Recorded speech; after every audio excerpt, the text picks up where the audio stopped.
ایک بڑی ہی کم تعداد میں ہوتی ہے جسے ہم کہتے ہیں مائنیوٹ مائنورٹی انٹلیکچوئلز، جو عقل سے سوچ کر قدم اٹھاتے ہیں، جذبات کی رو میں نہیں بہتے.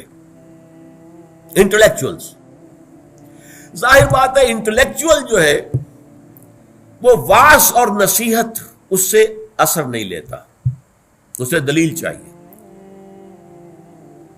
قُلْ هَاتُوا بُرْهَانَكُمْ إِن كُنتُمْ صَادِقِينَ، جیسے کہ قرآن مجید کہتا ہے مشرکین سے یا مخالفین سے یا کافروں سے، قُلْ هَاتُوا بُرْهَانَكُمْ إِن كُنتُمْ صَادِقِينَ، اگر تم سچے ہو تو لاؤ برہان، اپنی دلیل لاؤ. تو آخر نوع انسانی کو بھی تو حق ہے نا کہ وہ آپ سے دلیل مانگے. آپ چاہتے ہیں کہ میں اللہ کو مانوں، رسول کو مانوں، قرآن کو مانوں، آخرت کو مانوں، بھائی دلیل کیا ہے؟ لہذا ہائیسٹ لیول کی تبلیغ اور دعوت جو ہے وہ انٹلیکچوئلز کے لیے ہوگی، لیکن وہ خود بڑی محکم دلائل کے اوپر قائم ہوگی.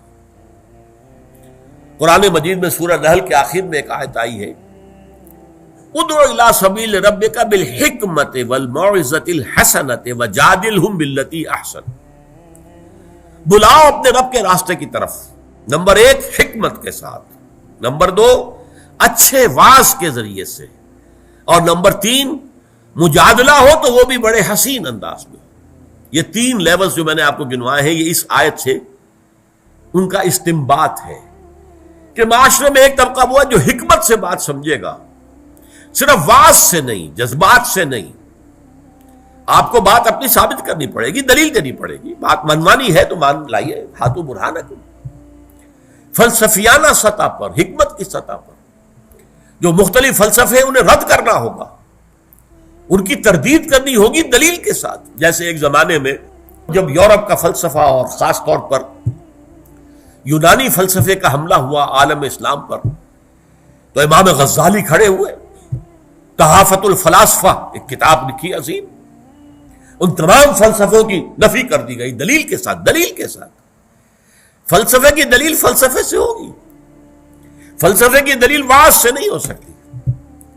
جیسے کہ کہاوت ہے لوہے کو لوہا کاٹتا ہے، عربی میں بھی ہے یہ، ان الحدید بالحدید یفلح، لوہے کو تو لوہا ہی کاٹ سکتا ہے. لہذا فلسفے کے مقابلے میں فلسفے کی سطح پر بات کرنی ہوگی، فلسفے کو رد کرنے کے لیے فلسفے کی سطح پر دلیلیں لانی ہوگی. یہ ہے بلند ترین مقام دعوت و تبلیغ کا.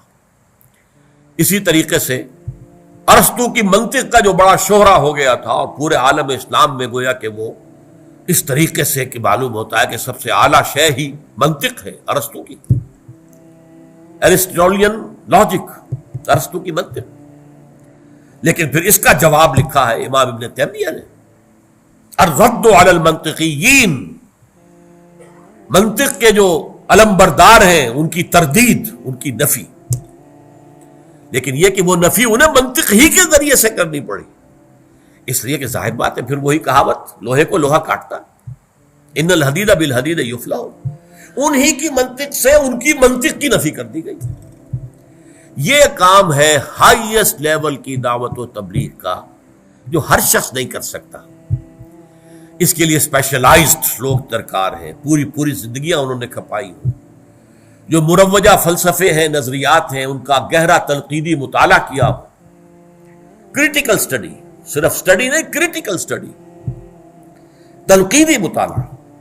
آدمی پڑھتا جائے اور سمجھتا جائے یہاں یہ ٹھیک ہے، یہ غلط ہے، یہ ٹھیک ہے، یہ غلط ہے، یہ غلط ہے تو یوں غلط ہے، اس لیے غلط ہے. اس طرح کی سٹڈی، اسے کہتے ہیں کریٹیکل سٹڈی.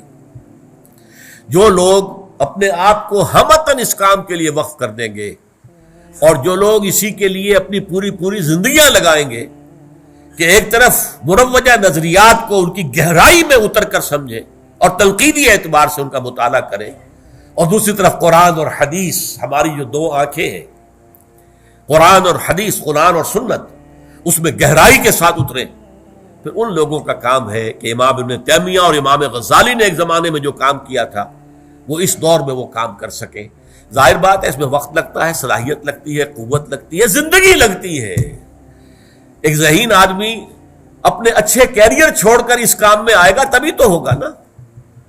اگر وہ دیکھے ڈاکٹری جو ہے بڑا اچھا فنکشن ہے، لگے رہو اس کے اندر، کمائی ہے، بہت اچھی کمائی ہے، تو یہ کام تو پھر نہیں ہو سکتا.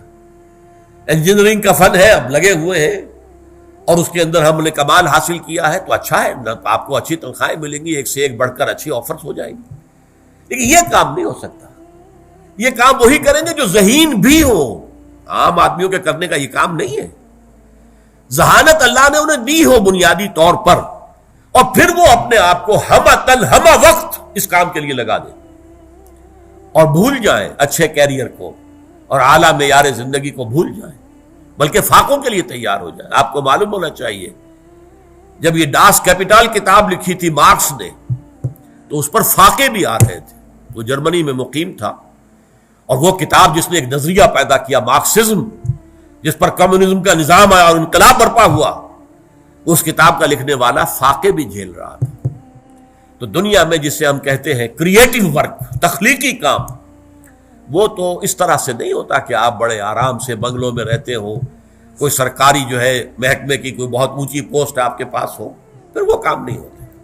وہ کام تو ہمہ وقت اپنے آپ کو جھونک دے کر ہوتا ہے، اور یہ دعوت و تبلیغ کی بلند ترین منزل ہے۔